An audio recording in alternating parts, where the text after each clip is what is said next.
사도 바울에게 복음을 증거하는 것은 무엇이었을까? 여러분 한번 생각해 본 적 있습니까? 사도 바울은 남들은 한 번 가기도 힘들다는 긴 시간의 선교 여행을 4번이나 간 사람입니다. 한 번이야 못 모르고 갈 수 있지 않습니까? 힘든 길 한 번은 못 모르고 갈 수 있지만 2번 가자고 이야기하면 사람들이 손 내밀면서 손 저으면서 안 가겠다라고 이야기하는 것이 보편적인 일들입니다. 근데 사도 바울은 고향을 떠나서 고생만 하는 선교 여행을 무려 4번이나 다녔습니다. 단기 선교를 가는 친구들에게 가끔 대학생들과 이 중고등부아이들이 단기 선교를 가게 되는데요. 단기 선교를 가는 이 사람들에게 첫 번째 단기 선교지가 굉장히 중요하다고 선교학자들은 이야기합니다. 첫 번째 단기 선교를 갔던 곳으로 그가 장기 선교사로 갈 확률이 정말 많다고 이야기하더라고요. 근데 이제 이 단기 선교를 갔던 잘못된 케이스도 있습니다. 잘못됐다 이런 것보다는 중학교 시절에 단기 선교를 갔는데 그게 너무 힘들어서 2번 다시 단기 선교를 가지 않겠노라고 하는 친구들이 있더라고요. 지난번 교회에 아마 박문수 선교사님 밀림 축제였던 것 같습니다. 가보신 분들 계신지 모르겠지만 저는 안 가봤거든요. 하지만 익히 소식은 들었습니다. 굉장히 긴 시간 동안 밀림을 걸어서 복음을 전도해야 되는데 이 시기에 아마 지난번 그 교회에 중학생들이 갔었나 봅니다. 못 모르는 중학생들이 끌려가서 어떻게 했냐면 그 소수 민족이 있는 곳으로 산으로 정말 물로 건너가서 고생을 하고 왔습니다. 그러더니 그 친구 중에 하나가 부작용으로 선교지 2번 다시 안 가겠노라고, 청년이 되었음에도 불구하고 안 가겠노라고 절레절레 흔드는 것을 보았습니다. 저도 선교에 관심이 많다 보니 선교지를 이것저것 다녔는데요. 선교지를 갔다 와서 한 번도 안 가겠다고 한 곳이 없습니다. 또 가고 싶고 정말 그립고 사무치고 하는 것들을 많이 경험했습니다만 저도 사실 안 가고 싶은 곳이 딱 한 곳이 있습니다. 제가 인도 첸나이라는 곳에 선교를 간 적이 있었는데 인도는 정말 인도 선교사님들한테 죄송한 이야기인데 사람 살 곳이 아닙니다. 제가 어지간하면 정말 야생에서 잘 견딜 수 있거든요. 높은 산지에 올라가도 남들은 고산병 온다고 하는데 그 자리에서도 잘 버티고 뛰어다니고 할 만큼 체력을 가지고 있었습니다. 중국에 가서 이 계알지에서 볼일을 보라고 이야기했을 때 언제든지 계알지에서 시골 사람들은 다 그렇지 않습니까? 이 계알지란 게 뭔지 아십니까? 들판에서 화장실을 보내달라고 이야기했더니 옥수수밭 사이에 저를 딱 갖다 놓더니 거기서 볼일 보라고 하는 겁니다. 잘 보고 왔습니다. 중요한 것은 볼일 보는 동안 옆에서 중국 친구가 같이 보고 있습니다. 그런 곳에서도 잘 할 수 있었는데 인도는 정말 힘들었습니다. 인도 첸나이라는 곳에 사도 이 도마가 순교했던 순교지가 남아있는데요. 이곳에 청년들과 함께 가서 선교를 하고 온 적이 있었는데 자그마치 온도가 45도입니다. 온도는 또 이해할 만한데 습도가 80도입니다. 인도 사람들이 왜 바닥에 누워있는지 제가 그때 알았습니다. 근데 청년들과 함께 갔는데 선교사님께서 또 훈련을 시키시려고 이 좁은 공간 안에 천장에 선풍기 하나 이렇게 프로펠러 돌아가는 그 공간 안에 청년들을 넣어놓은 겁니다. 청년들이 힘들다고 하니까 이 애들을 위해서 선풍기 밑바닥을 다 양보하고 벽에서 잠을 잤는데 정말 죽는 줄 알았습니다. 그래서 지금도 인도하면 안 가고 싶다 이 말이 절로 나옵니다. 제가 이 이야기를 하는 것은 이렇게 힘들지 않은 힘든 선교지가 있으면 가기 싫은 게 당연한데 사도 바울의 이야기를 들어보면 그의 이야기에는 고린도후서 11장만 봐도 그가 수십 번 죽을 뻔했던 이야기를 자랑합니다. 정말 힘든 이 선교 여행을 계속해서 그는 어떻게 했느냐, 쉽지 않은 거리, 쉽지 않은 그 여행의 과정을 그 4번이나 할 만큼 계속해서 선교에 마음을 둡니다. 사실 당시에 로마에 의해서 도로가 잘 정비되었다라고 이야기하지만 정비된 도로에는 여전히 강도대가 있었습니다. 언제 죽을지 모르는 상황 가운데 있었습니다. 당시에 공용어가 헬라어라고 이야기했지만 여러분 우리 다 경험해 보셨던 것처럼 내가 아무리 영어를 잘하고 외국어를 잘해도 집 떠나면 고생이라고 집만큼 좋은 곳이 없습니다. 하지만 사도 바울은 그곳에서 그것들을 다 알면서도 그럼에도 불구하고 무엇을 했느냐, 그가 열심히 선교사가 되었습니다. 선교사로서 4번이나 되는 긴 여행을 그가 감당했던 것을 보게 됩니다. 우리는 사도 바울의 이 자비랑 선교에 대해서 이야기를 많이 하는데 사실 자비랑 선교사가 된 것은 자의 반 타의 반이었습니다. 왜 타이반이라고 이야기할 수 있냐면 먼 거리를 가는 동안 그에게 그 모든 그 과정에 여비를 대줄 수 있는 사실 그런 시스템이 구축되지 않았습니다. 그래서 사도 바울은 텐트를 지으면서 그는 어떻게 했느냐, 자의반 타이반으로 자비랑 선교사가 되어서 선교를 했습니다. 이렇게 어려운 선교 여행을 하면서도 사도 바울은 선교 여행을 떠났습니다. 사실 사도 바울은 이렇게 어려움을 당할 것을 이미 알고 있었습니다. 사도행전 20장 23절과 24절의 말씀을 보면 이렇게 기록되어 있습니다. 오직 성령이 각 성에서 내게 증거하여 결박과 환난이 나를 기다린다 하시나 나의 달려갈 길과 주 예수께 받은 사명 곧 하나님의 은혜의 복음 증거하는 일을 마치려 하면은 나의 생명을 조금도 귀한 것으로 여기지 아니하노라. 사도 바울은 이미 성령의 역사 가운데서 그가 이 전도행을 하면 자기의 생명이 어떻게 될 것인가에 대해서 알았음에도 불구하고 그는 복음을 위해서 자기 자신의 생명을 조금도 귀한 것으로 여기지 않고 그가 떠났던 것을 우리는 보게 됩니다. 그가 이런 결심을 하게 된 이유는 다 이유가 있습니다. 그것은 하나님의 은혜가 얼마나 큰지를 그가 알았기 때문입니다. 다메섹으로 가는 길에서 그는 예수님을 만납니다. 예수를 박해했던 그에게 예수님께서 나타나셔서 네가 박해하는 그가 나라라고 이야기하며 그 자신을 드러내십니다. 사도 바울은 그때 예수님이 자신을 왜 부르는지 알게 되었습니다. 사도행전 9장 15절과 16절 말씀에는 이렇게 기록하고 있습니다. 주께서 가라사대 이 사람은 내 이름을 이방인과 임금들과 이스라엘 자손들 앞에 전하기 위하여 택한 나의 그릇이라. 그가 내 이름을 위하여 해를 얼마나 받아야 할 것을 내가 그에게 보이리라 하시니. 사도 바울은 이미 다메섹에서 자기가 이방인의 사도로 불렸음을 알게 되고 얼마나 해를 많이 받아야 할 것인가도 알고 있었습니다. 하지만 이 사명을 주기까지 예수 그리스도의 그 십자가의 은혜를 그가 알았기 때문에 그는 하나님에게 충성할 수밖에 없었습니다. 그런 하나님의 은혜를 받았고 깊은 하나님의 은혜를 기억했기 때문에 사도 바울은 오늘 본문 6장 1절 2절에 있는 말씀처럼 이렇게 고린도 교회에 고백할 수 있었습니다. 우리가 하나님과 함께 일하는 자로서 너희를 권하노니 하나님의 은혜를 헛되이 받지 말라. 하나님의 은혜를 헛되이 받지 말라, 이 말은 사도 바울이 하나님의 은혜가 얼마나 큰가를 알기 때문에 했던 말이기도 합니다. 2절에 있는 것처럼 가라사대 내가 은혜 베풀 때에 너를 듣고 구원의 날에 너를 도왔다 하셨으니 보라 지금은 은혜 받을 만한 때요 보라 지금은 구원의 날이로다 했던 이 말도 고린도 교회의 성도들에게 했던 말로서 지금이 너희들이 은혜 받을 만한 때다. 그 구원의 크기가 얼마나 큰데 너희들이 그 환난과 어려움 가운데 무너지겠느냐라고 이야기하며 너희들의 삶 가운데서 지금이 은혜 받을 때이다라고 고백하는 모습 가운데 있습니다. 사도 바울 자신이 받은 사명과 은혜의 크기를 알았기 때문에 은혜의 중요성을 강조하면서 너희들이 얼마나 그 은혜가 큰 줄 알면 감히 함부로 하지 못할 것이다 라고 이야기하면서 하나님의 은혜를 귀히 여기라고 말하고 있는 것입니다. 사도 바울은 고린도 교회 성도들에게 이렇게 은혜 입은 사람, 즉 사명을 아는 사람이 어떻게 살아야 하는 것을 이야기하고 있습니다.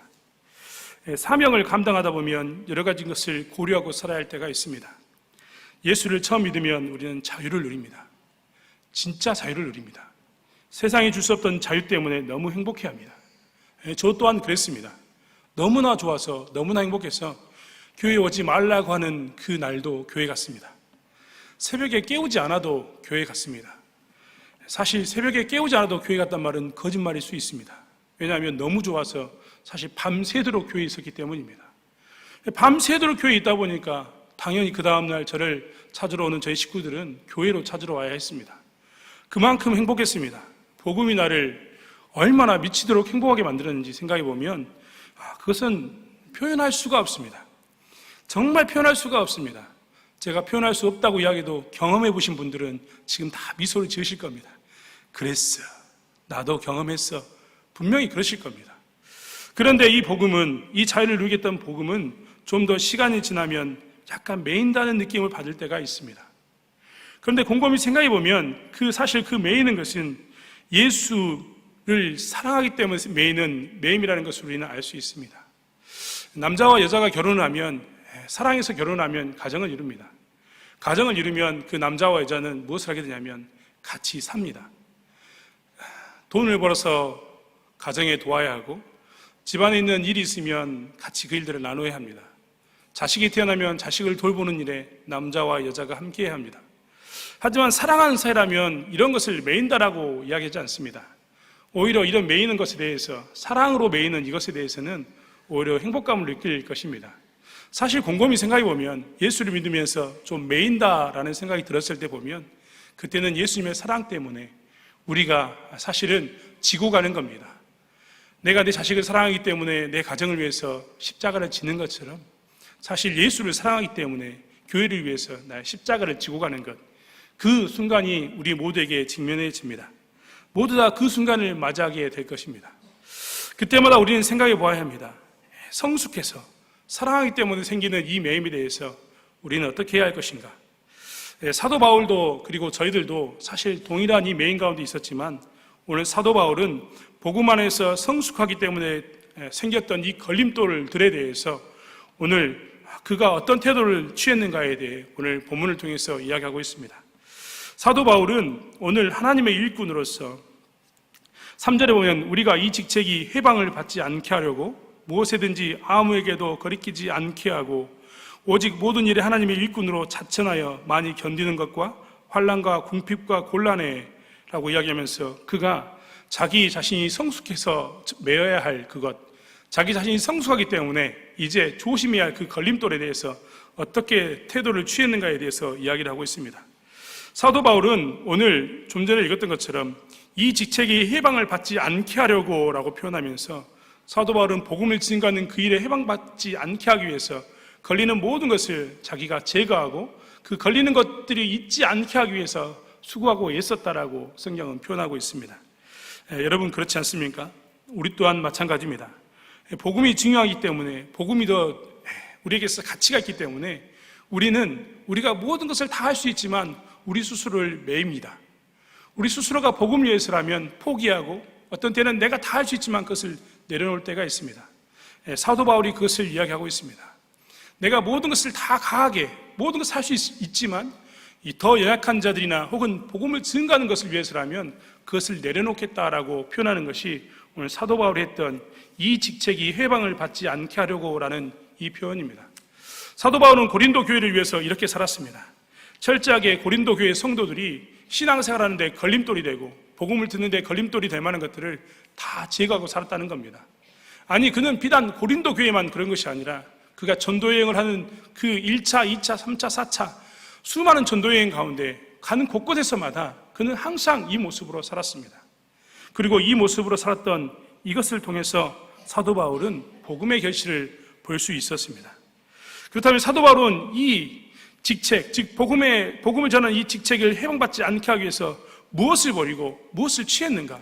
우리는 이것을 오늘 좀 살펴보기를 원합니다. 먼저 사도 바울은요, 일관성을 가지고 살았습니다. 그래서 먼저 우리가 복음을 전하기 위해서는 우리의 복음을 전하는 직책을 위해서라면 일관성을 가지고 살아야 합니다. 일관성이란 말은 하나의 방법이나 태도로서 처음부터 끝까지 한결같은 성질을 갖는다라는 것을 의미합니다. 우리는 일관성에 대해서 중요하다는 것은 알고 있지만 얼마만큼 중요한지에 대해서 심각하게 생각해 보지는 않습니다. 재판을 할 때 가해자와 피해자가 있었을 때 증거가 없습니다.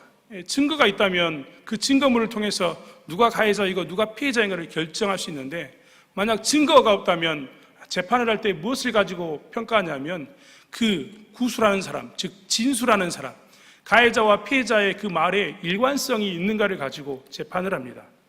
일관성은 그렇기 때문에 재판의 좌우를 가를 만큼 재판에 있어서 중요한 역할을 하는 것이 일관성입니다. 자식을 키우면서도 일관성은 필요합니다. 자식을 키우면서 일관성이 얼마나 중요한지 우리는 잘 알고 있습니다.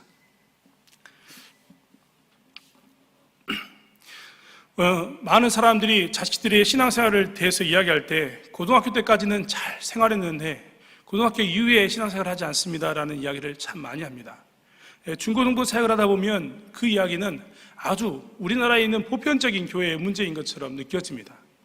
그런데 곰곰이 생각해 보면 그 가운데 일관성이 결여되는 경우가 많기 때문에 자녀들이 고민하는 경우를 많이 봅니다.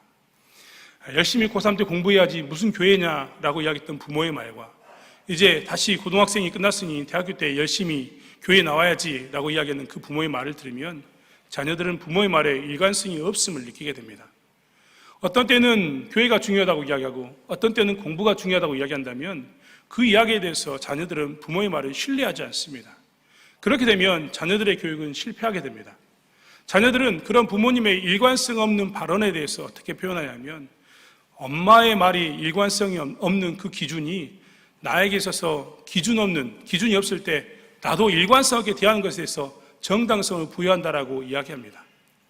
감사하게도 최근에 교회 안에서 이야기를 나누다가 어떤 분의 이야기를 들었습니다. 나는 우리 아들과 딸의 이 신앙의 문제에 대해서만큼은 절대 양보할 수가 없어서 대학교도 멀리 보내지 않았다.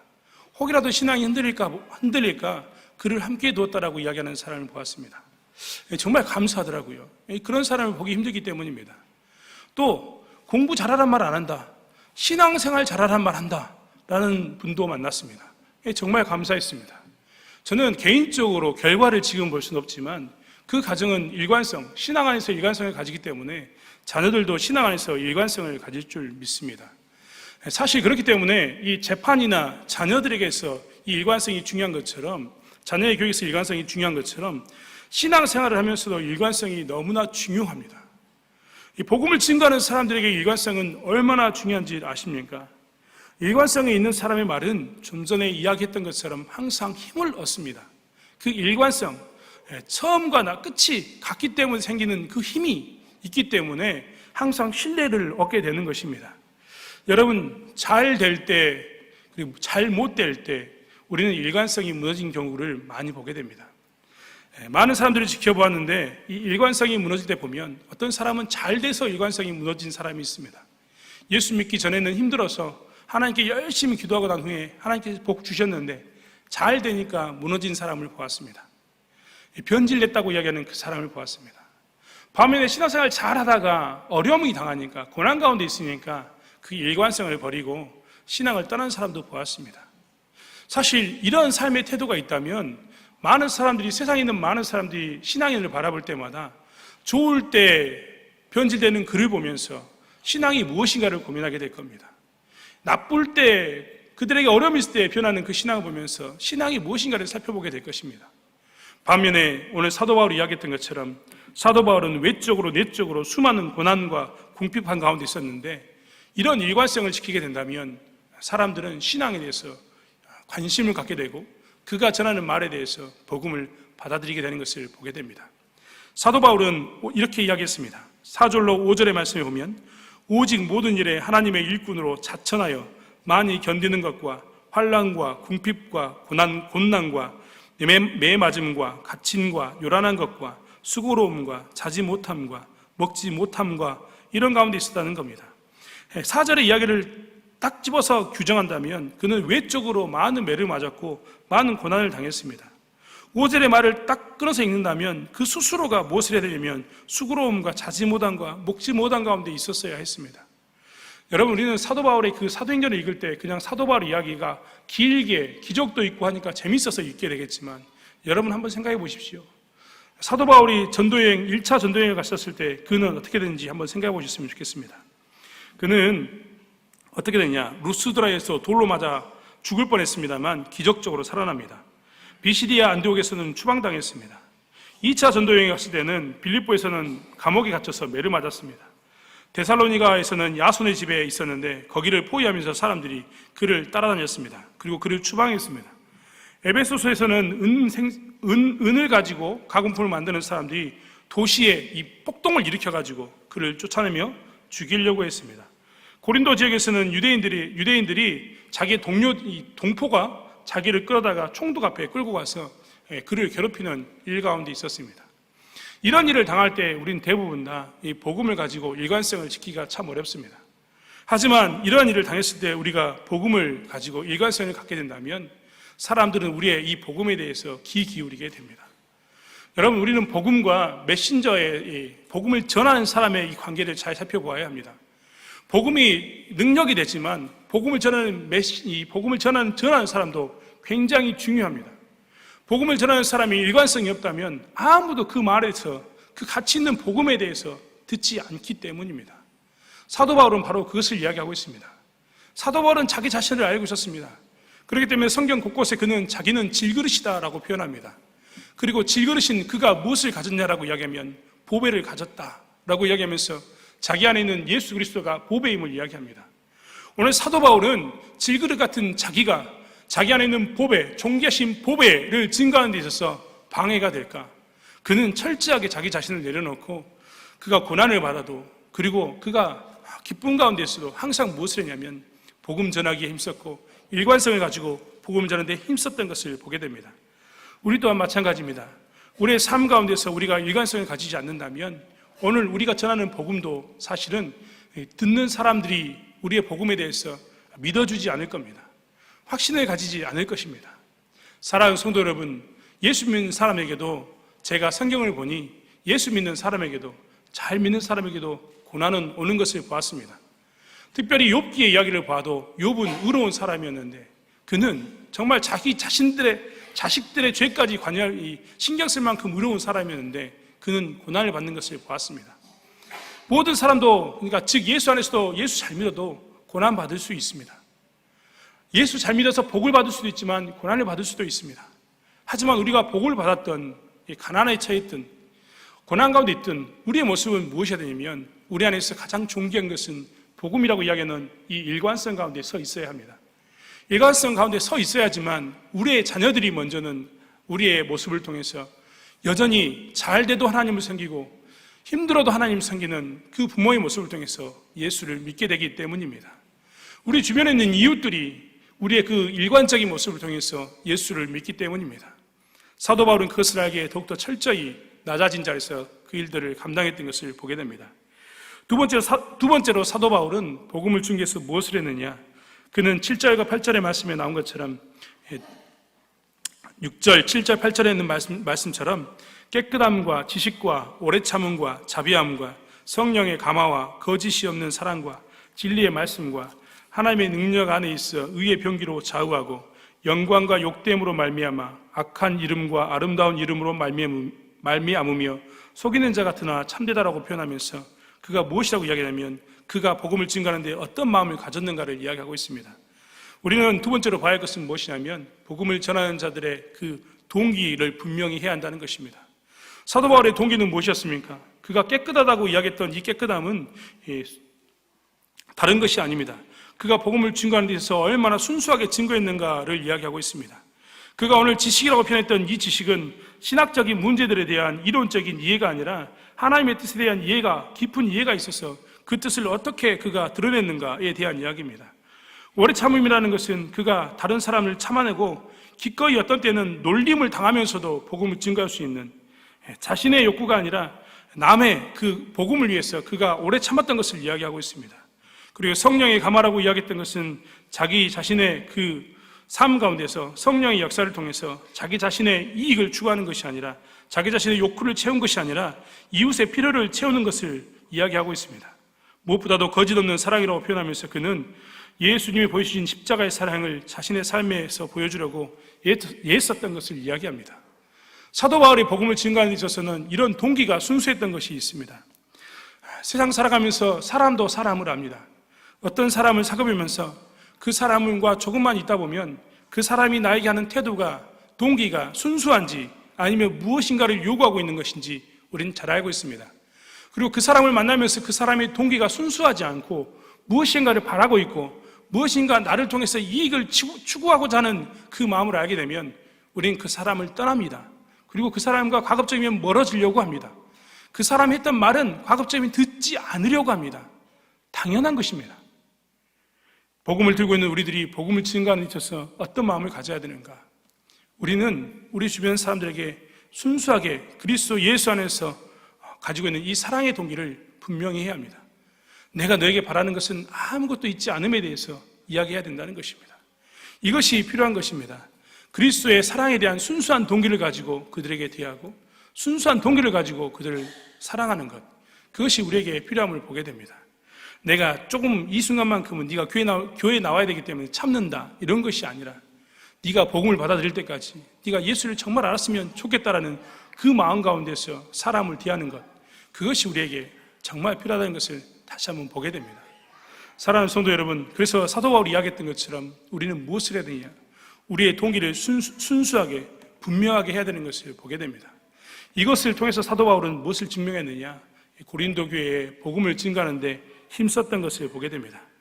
세 번째로 해야 될 것은 무엇이냐면, 복음을 증가하기 위해서 우리가 해야 할 세 번째 것은 무엇이냐면, 세상의 관점으로 보지 말고 하나님 나라의 관점으로 봐야 된다는 것입니다. 오늘 본문의 말씀도 계속해서 9절부터 10절의 말씀이 뭐라고 이야기하냐면, 세상의 관점으로 보면 나는 무명한 자다. 세상의 관점으로 보면 나는 죽은 자다. 세상의 관점으로 본다면 징계를 받은 자다. 세상의 관점으로 보면 근심하는 자다. 세상의 관점으로 보면 가난한 자다. 세상의 관점으로 보면 아무것도 없는 자다라고 세상은 그렇게 이야기한다라고 표현하고 있습니다. 하지만 사도 바울은 하나님 나라의 관점으로 자기 삶을 바라봅니다. 그래서 그는 오늘 본문의 말씀에서 이야기한 것처럼 무명한 자 같으나 유명한 자다. 세상은 나를 무명하다고 이야기하지만 나는 유명한 자다라고 이야기합니다. 여러분 한번 생각해 보십시오. 가말리아 학파 문화에서 자랐던 사도 바울, 당시에 이 또 다른 차세대 지도자로서의 삶을 살고 있던 사도 바울이 어느 날 모든 것을 예수 때문에 배설물로 여기고 예수 믿는 일 가운데 나갔습니다.